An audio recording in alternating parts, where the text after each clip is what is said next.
ከዕለታት አንድ ቀን በአንድ ዛፍ ላይ የሚኖሩ ሁለት ወፎች ነበሩ።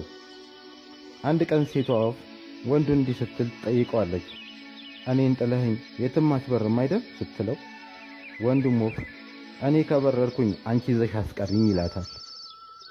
ሴቷን በሚያሳዝን ድምፅ እኔ ልይዝ እችላለሁ፣ ነገር ግን የራሴ ላገኝ አልችልም ትለዋለች። ይህን ሲሰማው ወንዱ ወፍ ልቡ ተነክቶ እንባ ይመጣና ክንፎቹን ነቃቅሎ መቼም ጥሏት እንደማይሄድ ቃል ይገባላትና ይኖራል። ከዛም አንድ ቀን ከባድ ዝናብ ይመጣል። ከዛም ሴቷ ወፍ እንብረር ተነስ ትለዋለች። ወንዱም ወፍ አንቺ ብረሪ፣ እኔ መብረር እንደማልችል ታውቂያለሽ አላት። እሷም ጥላው ትበራለች። ራስንም ጠብቅ ብላው ትሄዳለች። ከዛም ዝናቡ ካባራ በኋላ ተመልሳ ስትመጣ ወንዱ ወፍ ሞቶ አገኘችው። በአንድ የዛፍ ቅጠል ላይም እንደሚል ጽሑፍ ተጽፎ ነበረ። አንዴ እንኳን አንተን ጥዬ አልሄድም ብትለኝ ኖሮ ከዝናቡ በፊት አልሞትም ነበረ የሚል።